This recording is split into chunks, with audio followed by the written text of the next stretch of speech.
My name is Paige. I'm here on behalf of the Lethbridge Public Library. I'm the teenbrarian, so I get to host all the teen sessions this afternoon. I'm very excited about that. Yeah. And I'm just gonna grab one thing from across the room because I forgot the one paper I need right now at the start. I'll be right back. In the meantime, this is Bill the crocodile. He'll hang out with you guys. Well, he won't really. He's too small to show.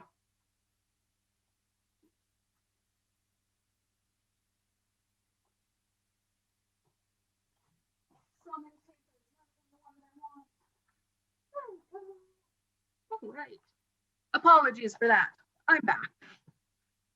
Yes, so welcome to the Word on the Street 2020 here from Lethbridge, Alberta, brought to you by the Lethbridge Public Library and various awesome sponsors, including the Lethbridge Herald, who are sponsoring all of our teen sessions this afternoon, which is kind of cool.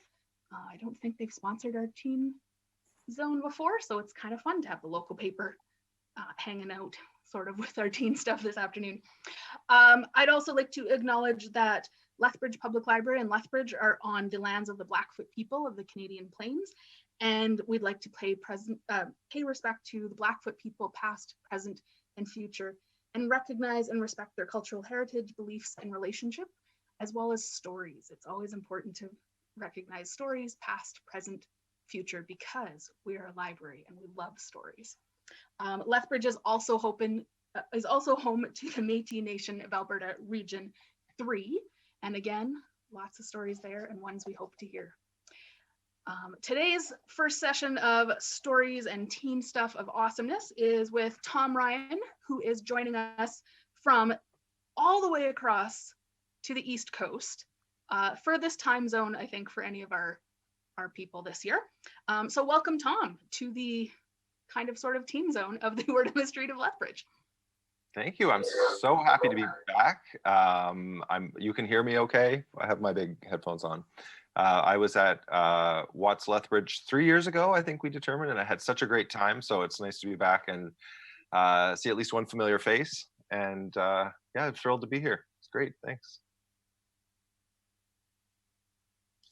Excellent. I think we've got it so that you are the main video. I will let our tech people at the main branch make sure that that's how it's showing with Tom as the main.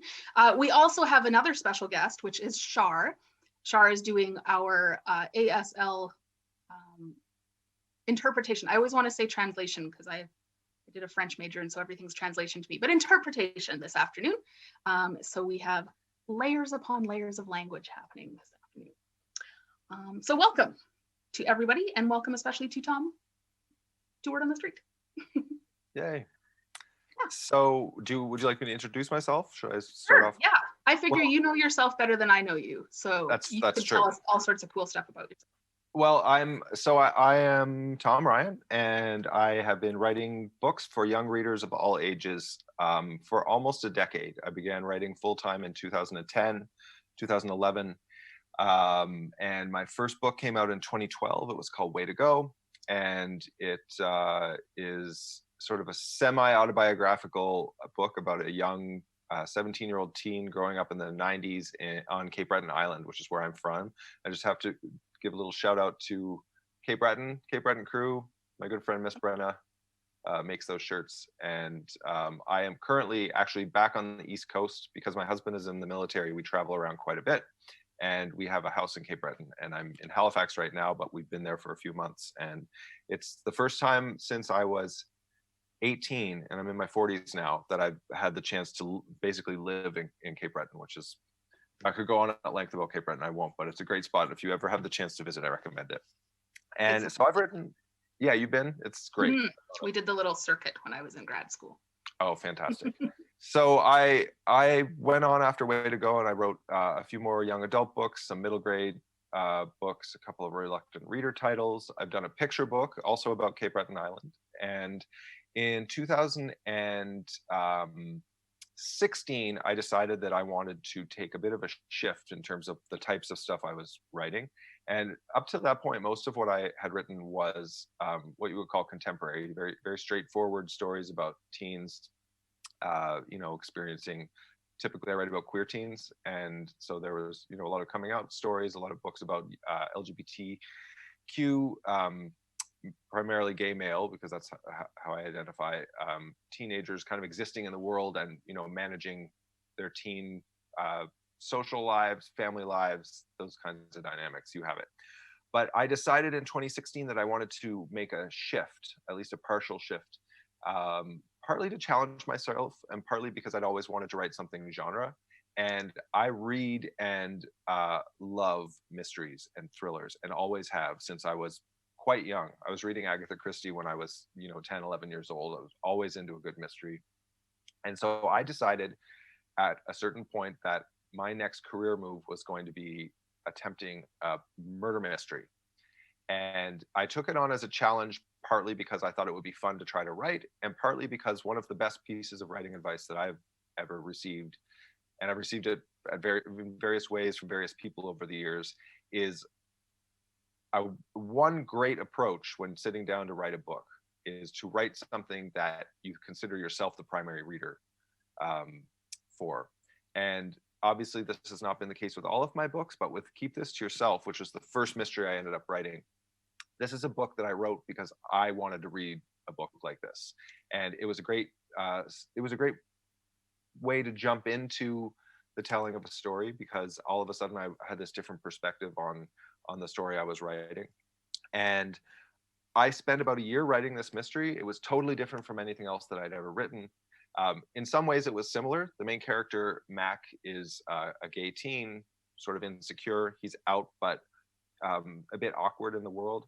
And he finds himself an unwitting detective. And the long and short of the story is Mac lives in a small town called Camera Cove, which is on the coast. Small, unassuming, quiet little seaside village.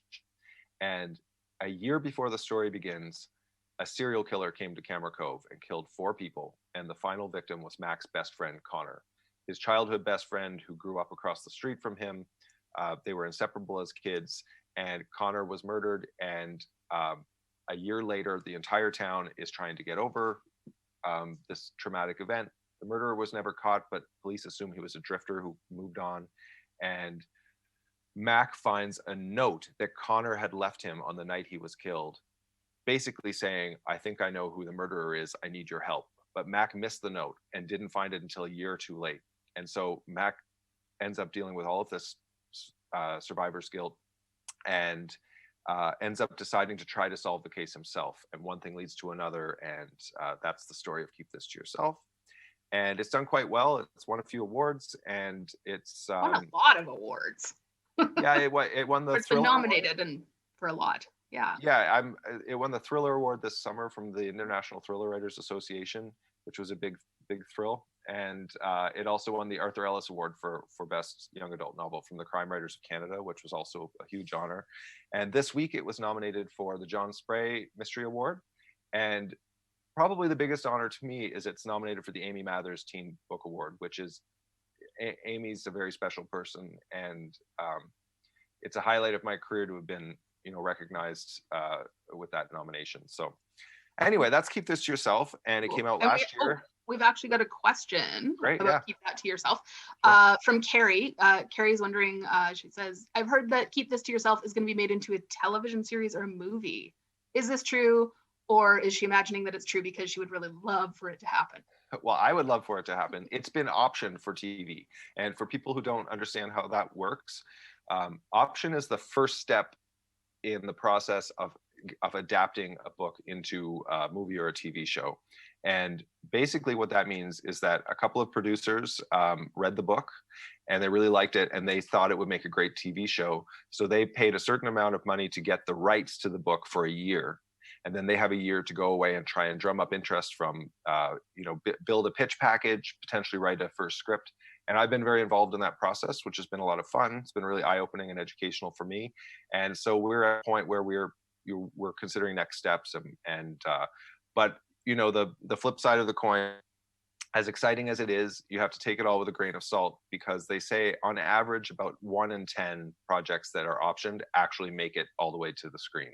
But we're optimistic. I think it would make a cool TV show. And one of the really neat things about that process for me has been taking the characters that I invented and the town that I invented and the story and expanding it outwards. So I'm able to go back to the characters that, when I finished the book and it was published, I thought this is the last I'm going to have, the last chance I'll have to spend time with these characters. It's not a book that sets up well for a sequel. Who knows, maybe I'll change my mind. But this process of expanding it into a TV universe means I've had the chance to go back and revisit these characters and, imagine more things about their lives, rounding them out, filling them out, because you only have so much space on the page to, build a universe and to give, especially your secondary characters, a lot of exterior life. So yeah, it's been really fun, great experience. We're optimistic, and we'll see. Stay tuned. Follow my Instagram and my Twitter, and I'll let you know if anything happens. Awesome. I'm sure we all have our fingers crossed. Yes, totally. I have my fingers and toes crossed. So that came out last May, and it just came out in paperback a couple of weeks ago. So it is available anywhere, and I think your bookstore probably carries it. Yes. So that was mystery number one. I had such a great time writing that mystery. It was really fulfilling and a lot of fun, and I had a great response from readers that I decided with my next book to write another mystery, which is called I Hope You're Listening. And it comes out on October 6th. And I Hope You're Listening, I'm going to read from in a minute, but I'll give you a quick synopsis. It's basically the story of Dee Skinner, who is a queer teen girl in a small Midwestern town who 10 years, she's 17. And when she was 7, she and her best friend, Sibby, were playing in the woods behind their subdivision, a giant forest that kind of separated their town from the highway that would take people away. And Sibby was abducted in front of Dee's eyes, and Dee was the only witness to the abduction, but she was unable to give the authorities any clues that would help them find Sibby. So the case has gone unsolved for a decade, and clearly that would be a very traumatic thing for anybody, but for a little kid like Dee, she absorbed a lot of that trauma and a lot of that survivor's guilt, and by the time she's 17, she's really dealing with a lot of issues. She's trying to be a typical teen in the world, navigate her love life, her friendship life, her family life, but she has this big, dark cloud from her past that hangs over her.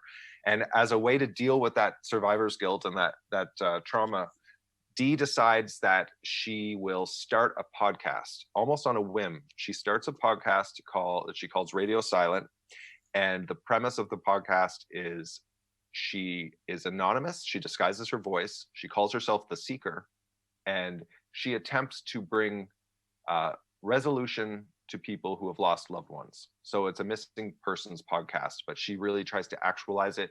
She does her best to get her listeners involved. She very quickly develops, and as a surprise to her, she develops a big following. She becomes quite popular, and she actually is successful in reuniting some people with their loved ones, which is a great thing for her. And in a certain way, this is her way of kind of making atones for the fact that she was unable to help with her friend Sibby.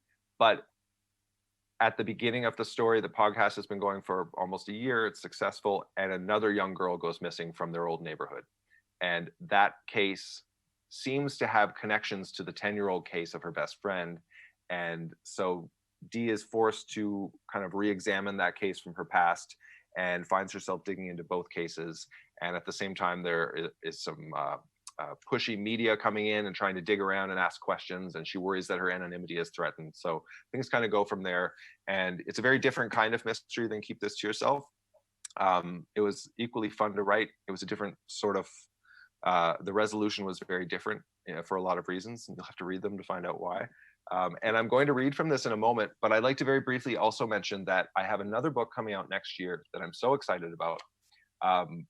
Friend of the festival, Robin Stevenson, who I know has been to Lethbridge at least once in the past, and really speaks highly of me. Well, she's one of my favorite people on earth, and she and I met in Victoria 10 years ago. She actually taught a class at UVic with Sarah Harvey, who was at that time the acquisitions editor at Orca. And Robin and Sarah started this class, writing and publishing for young adults. And that class is how I got into writing for teens. I was looking to meet some people. We had just moved to this new city. I met Robin. Long story short, we became really good friends. And when we were posted away from the West Coast, a couple of years later, we kept in touch. And out of the blue, a few years ago, Robin texted me and said, I think you and I should write a big queer Canadian YA novel together. And I said, I didn't even have to think about it. I think I picked up my phone in the morning. I rolled over in bed and I had this text, and I immediately said, yes, of course we should. And so she and I wrote a book together. It's a two-voice book. My character, Mark, is a gay teen from the East Coast. Her character, Talia, is a gay teen from the West Coast. They're cousins. They end up on a wild road trip to Toronto Pride Festival. It's called When You Get the Chance. We call it our queerly Canadian teen book, and it comes out next May with Running Press. So, yes. And it has a great cover. It has a great cover, and I don't have a copy with me here. They're in Ottawa, and long story short, I don't have one with me, but you can Google it and find it. It's very colorful. It's pink and rainbowy, and it's delightfully obnoxious. Yes. Yes, it certainly is. I love it. I think I'm going to have to get it tattooed on me somewhere at some point. So that's sorry, go ahead. You got some just a question, or I guess a comment and question again from Carrie, saying, I hope your listening is fantastic. She's a bookseller, so she gets the advance. Thank you.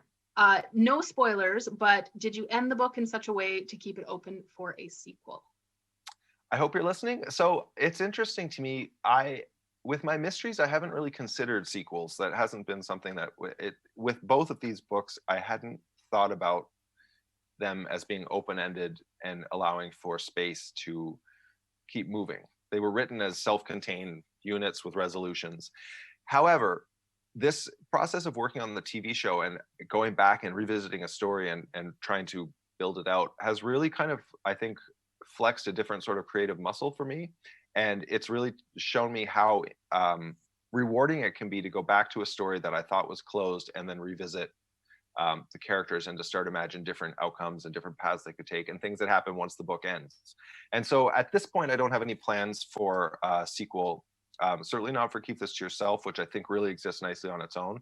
But with I Hope You're Listening, I think that the structure of it would lend itself well to a sequel. And I think a lot of people would like to find out, again, it's hard to speak about mysteries without spoiling.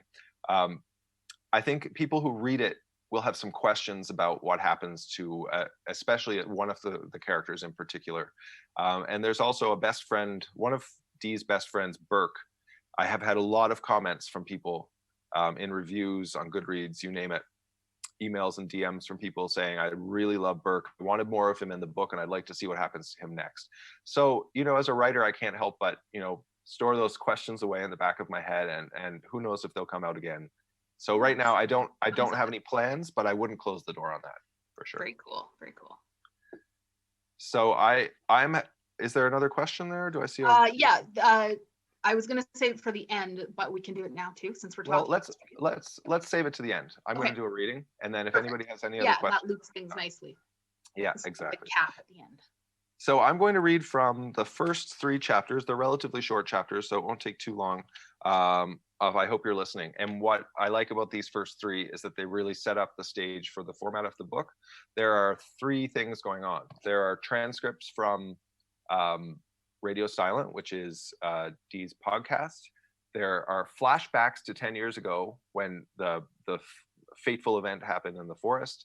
And there is present day Dee right now, right here, right now. So I'm going to kick this off. And in the meantime, we love questions. We love to chat about books. So if you have any questions, shoot them out at me. Chapter 1, Transcript of Radio Silent, Episode 41. A 17-year-old vanishes into thin air. His family and friends have no idea where he might have gone. He leaves behind no trace, no clues. Or does he? Almost 1 million people are reported missing across North America every year. If we pay attention, if we work together, maybe we can bring some of them home. I am the Seeker, and this is Radio Silent. Chapter 2, 10 years ago. Dee feels like she's been waiting outside Sibby's house forever. She doesn't want to knock on the door because then she'll have to talk to Sibby's mom and explain what they're doing, and she'll make them take Sibby's little sister Greta along with them. Greta is cute, but she can be kind of annoying, always asking questions and being slow. Besides, Dee and Sibby almost never get to play together anymore, just the 2 of them. And it won't be the same if they have a little kid tagging along. Dee isn't too worried because she knows that Sibby will have a plan. Sibby always has a plan. While she waits, Dee sits on the edge of the porch and swings her legs back and forth, admiring her new boots. They look like her dad's boots, just a lot smaller. They're brown leather, the color of chocolate, with bright red laces that catch on to little hooks instead of threading through holes. They're warm, but not too warm. They're perfect for adventures. The front door creaks open and Sibby's head pokes out. She grins and holds a finger to her lips. Shh. She disappears back inside and Dee sits and waits, trying to be completely silent. Her boots are on and she's got one arm inside her coat. She struggles into the other arm, then leans back into the house and yells, "I'm going outside to play with Dee." She stays there waiting, and then Dee hears Mrs. Carmichael's voice, distant and muffled. Annoyed? Dee can't tell. "We won't be long," Sibby replies, and then she reaches in and pulls the door firmly closed, careful not to slam it. "Let's go quick," she says, and Dee can tell from the way she says it that there's no time to waste.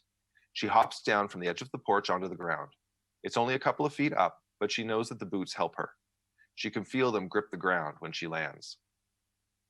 Giggling, the girls run to the sidewalk and turn down the street. When they make it to the maple tree at the end of the block, they both know they're out of view of Sibby's house. "I think we're okay," says Sibby, laughing, catching her breath. "Greta made a huge mess at lunchtime and Mom had to clean her up. It was a good time to escape." She grins at Dee and Dee grins back. Sibby always knows how to make things work out. "So what are we going to do?" Dee asks. "We're going to the fort," says Sibby, as if Dee is nuts for even asking. "Without Burke and everyone else?" Dee asks. She knew that Sibby would want to go to the fort, but she feels a bit uneasy. The woods are fun when there are a bunch of them playing there, but they're also dark and a bit scary. "Just because Burke's uncle built the fort, that doesn't mean Burke owns it," Sibby says, as if Dee should know this. "Besides, the woods belong to everyone, and it will be fun to play there by ourselves without everybody else taking up space. Burke's sisters are annoying. They're so bossy." Dee thinks it's funny that Sibby would call someone else bossy, but she knows better than to point that out. She also doesn't bother mentioning that Mara and Alicia have only come to the fort once, right after their Uncle Terry built it. And that time it was just to see it. They're older and not into playing outside the way they used to. Anyway, it's true that there are usually a bunch of people at the fort, but today Greta is out of the picture. Burke and his sisters are in the city to watch a movie, and the twins, Dee's brothers, are at hockey practice. Sibby's right. Today they'll have the fort to themselves, and who knows when that will happen again. "Okay," says Dee, "let's go." They cross the street and walk 2 doors down to Dee's house, then to Mrs. Rose's house. The easiest way to get into the woods is through her backyard. Mrs. Rose doesn't mind. She likes all the kids on their street. She's like a grandma, even though Dee knows she doesn't have any grandchildren of her own. It's the end of March and still chilly enough for a coat and mittens, but there's a bit of warmth in the breeze. And as Dee follows Sibby through Mrs. Rose's backyard, she notices little points of crocuses poking from the ground and tiny green buds on the shrubs and trees, and she knows that spring is almost here. At the back of Mrs. Rose's garden is a hedge that backs almost all the way up onto the forest. There's a gap they can step through, and soon they're in the narrow strip of grass that separates the neighborhood lots from the trees. A cloud passes over the sun just as a breeze picks up, and Dee feels a chill run down her spine. "Let's go," says Sibby, several steps ahead of Dee. Under the shadow of the cloud, the woods look cold and dark and ominous. Dee wants to tell Sibby that they should just go over to Dee's house and watch a movie or play a game, but she knows it's no use. Sibby has made up her mind. Besides, it will be fun. Sibby's ideas always end up being fun. Sibby turns and walks into the trees. A moment later, Dee follows. Chapter 3, Today. Excuse me. What happened to Sibby Carmichael that afternoon in the woods? If anyone should remember, it's me. I was there after all. But 10 years and a million sleepless nights later, nothing new comes to me. No sudden revelations, no deeply buried memories emerging from a haze. Just the same few fragments, still crisp and clear in my mind, still as useless as they've always been. It's the middle of the night, and I lie in my bed, awake in a sleeping world, a broken record skipping inside of me. The same lines skim past again and again and again. You could have tried to stop it. Forget that I was only 7. Forget that nobody, not even Sibby's parents, blamed me, a terrified little girl, not for a moment. None of that matters when the record starts skipping. You could have paid attention, noticed something useful, helped them find her. Over the years, I've heard lots of stories about incredible kids who beat the odds. A girl who survived on a raft for days after her whole family was murdered on a sailboat far out at sea. A boy who protected his younger siblings from a cougar by fending it off with a stick. 3 small children who climbed into a tree and waited out a tsunami, somehow managing to hang on while the only world they'd ever known rushed by, a chaos of water and destruction. Why couldn't I have been one of those kids? Why couldn't I have dug deep, found strength, risen to the occasion? You could have saved Sibby. You could have saved Sibby. You could have saved Sibby. Enough. I force myself to sit up. My shoulders slide out from underneath the pile of blankets, and the shock of crisp, cool air is good. It clears my vision and braces me enough to stand and get out of bed. I slide into my slippers and grab a blanket from the pile, pulling it up around my shoulders. Our house is old, big and drafty. It costs a fortune to heat, as my parents never fail to remind me, so the thermostat is always down low. Because my room is up at the very top, hidden under the eaves in the attic, it's the coldest room of all. But that's a small price to pay for the privacy, not to mention the view. My desk sits in the gable at the front of the house, facing a large half-moon window that looks down over the town. I drop into my desk chair, yawning, and pull the blanket tight around me.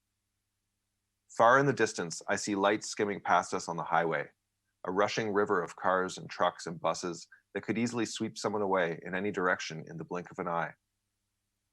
On just this side of the highway is the forest, a huge stretch of spruce and pine, some bare hardwoods clustered together, thin patches in the blanket of green. The woods butt up against a subdivision much younger than this neighborhood, full of split levels and bungalows from the 70s. My old street runs parallel to the line of trees, and my old house still sits there, tucked in for the night like every other house in town. From here, my childhood home looks tiny, vulnerable, just a small brick bungalow crouched in the shadow of the massive spread of forest behind it. It looks like the woods are about to swallow it up, drag it away, never to be seen again. I like the house we live in now, in the middle of town, far from the woods. I like my room, the way it floats up here, high above the world. I like that it would take someone a lot of effort to get up here, to find me.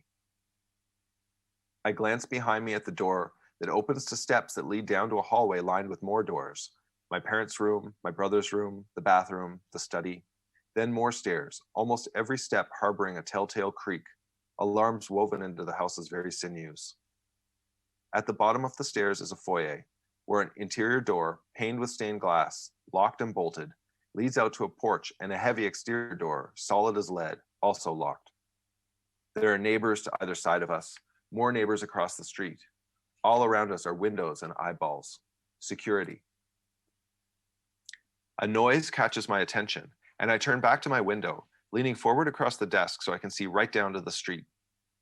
The cute little yellow house directly across from us has been empty for over a year, since old Mrs. Dunlop passed away. I've grown to the for sale sign stuck into the lawn, but now I see that a U-Haul has pulled up outside.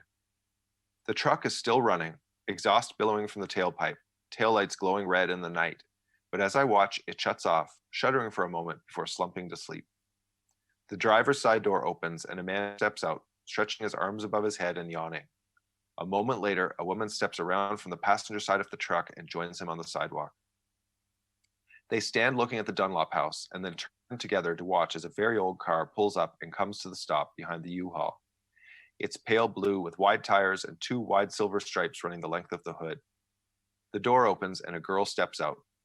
She doesn't close the door but stands behind it instead, leaning forward to rest her elbows on its upper edge and stare across at the house like she's standing behind a shield. The man and woman walk over to talk to the girl. As they talk, they gesture toward the U-Haul. They seem to agree on something, and the man and woman move back to the truck and start digging into the cab, pulling out bags. When I shift my gaze back to the girl, she's staring right up at me. I jerk back from the window, startled, before I remember with a wave of relief Then I'm in a dark room. She can't see me. I keep to the edge of the window and watch her head move as she runs her gaze around our house. I realize that she's checking out the veranda, the gingerbread trim, the turret. Shabby, drafty, and unfinished as it might be, ours is the most dramatic house on the street, and she's looking at it, not at me. But I'm looking at her. I can't help it. She's slight, not much shorter than me, but more compact. Her black hair is cut into an irregular bob, and her glasses have thick, dark frames. She's wearing jeans, leather boots, and a dark olive green winter coat with a wide white band across the chest. It's obviously vintage and looks to be from the same era as the car. She reaches inside the car and grabs a backpack, then slams the door shut and joins her parents, who are standing on the sidewalk with their own bags, waiting for her. Her father puts an arm over her shoulder, and together, the three of them walk up the narrow path and into the house. I glance at the clock. It's just past 3 a.m. I drop into my desk chair, pulling the blanket around me. Then I open my laptop. Except for the late arrivals across the street, everyone is asleep. My family, my neighbors, the town around me. I open my bottom desk drawer and pull out a small USB microphone on a stand. I plug it into the side of my laptop, then reach across the desk for my headphones and pull them on. Somewhere, right now, somebody is disappearing. I click on the icon for my audio recording program, and once it's loaded, I tap on the mic with my finger. I press record. It's time to get to work. That is the first 3 chapters of I Hope You're Listening, which is out on October 6th, and you can pre-order it from the Lethbridge bookstore, University of Lethbridge bookstore. And yeah, I'd love some questions if anybody has questions. That was a good teaser. Very good. Yes, you don't want to give too much away. It's very difficult to talk about mysteries. Yeah. It really is complicated. They're hard to do as recommendations or anything, because you want to give enough to kind of pull somebody in and want to read it. Yeah. Without spoiling anything. Yeah. Yeah, exactly. So the one question from before is, who are your top 3 mystery authors? Do you prefer thrillers, cozies, or crime? What type of mysteries do you like? I like thrillers. I also like crime. I'm a pretty voracious reader. My number one at the moment mystery writer is, and probably forever, is Tana French. I really, really love Tana French. She's to me the gold standard of a thrilling page-turning mystery, but written impeccably. She's such a great writer, and you really grow to care about her characters. And yeah, so she's great. I love. I'm struggling to think of his name. He wrote the Magpie Murders, and I'm thinking of him right now because Anthony Horowitz. Yeah. And there are some things about those books I find a little bit.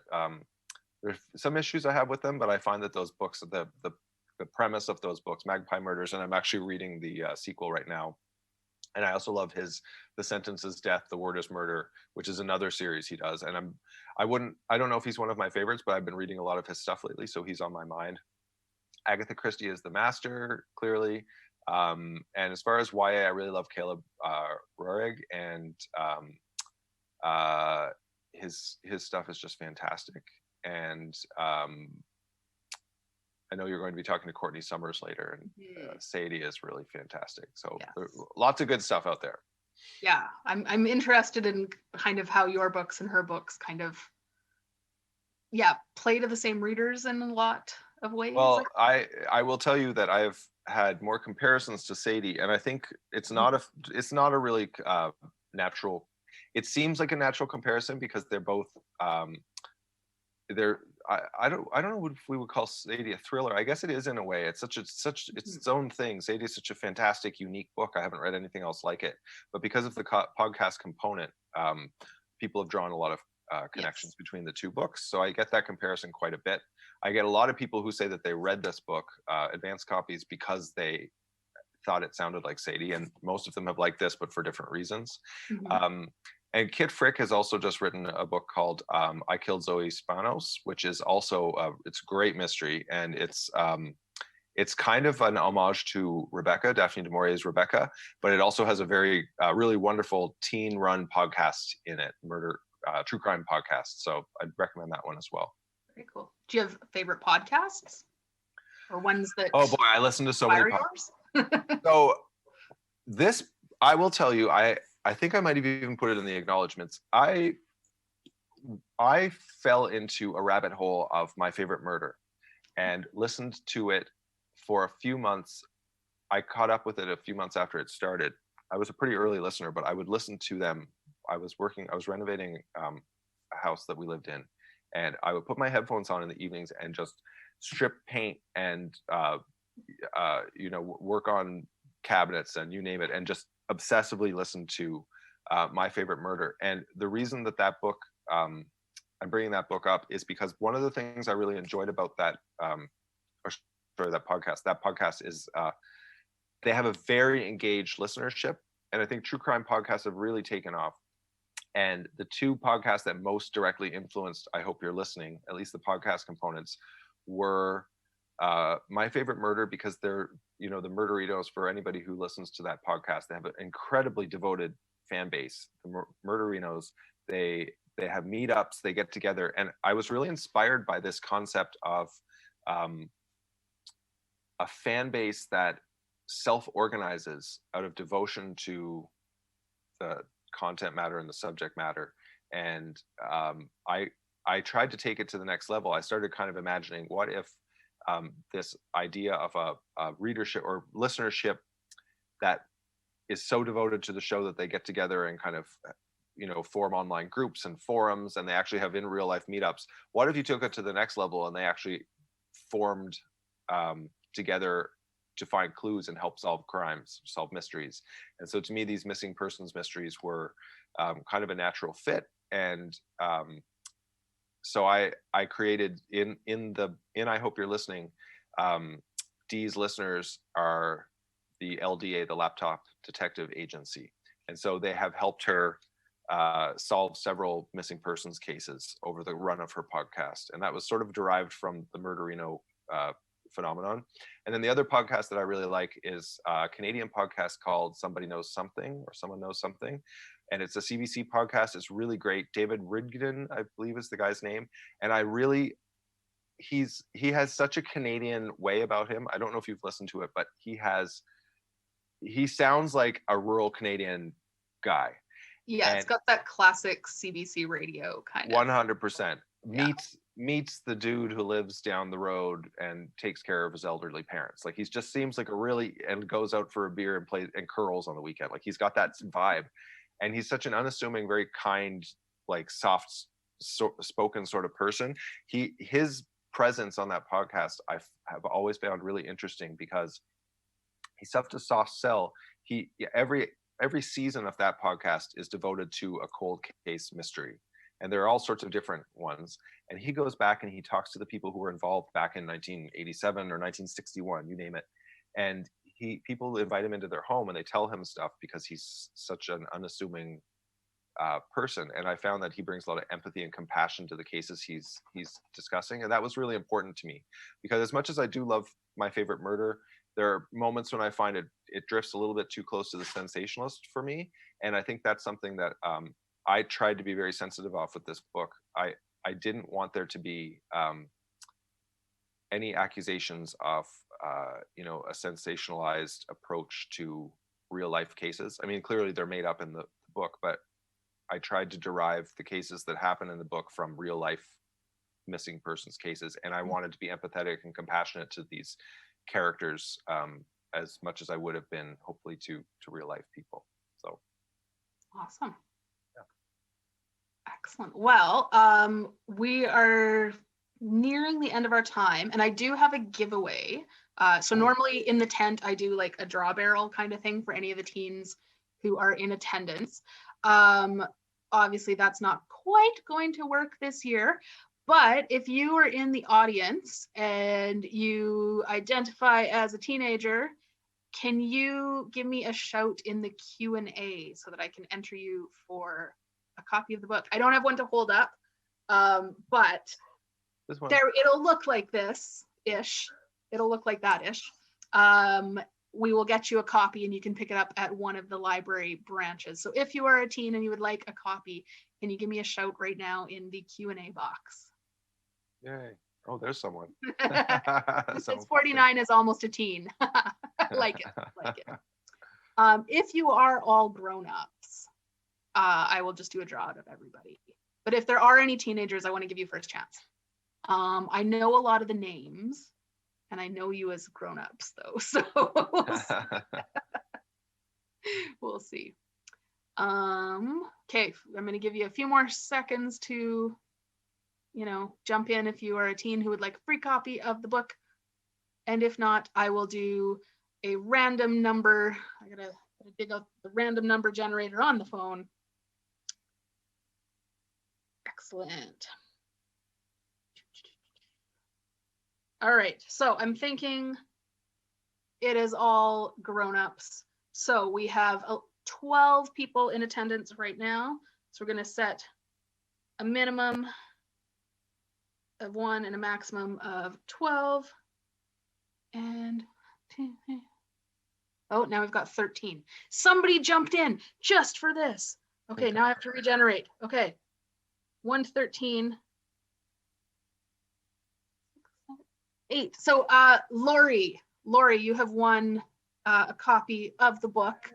I will jot down your name. I will find you in, or actually, if you can let me know, that sounds really creepy. I will find you. But I know, I know you via library things. So if you can just let me know which you would prefer, main branch or crossing the branch, I will stick your name on the book and you can pick it up from the desk sometime next week.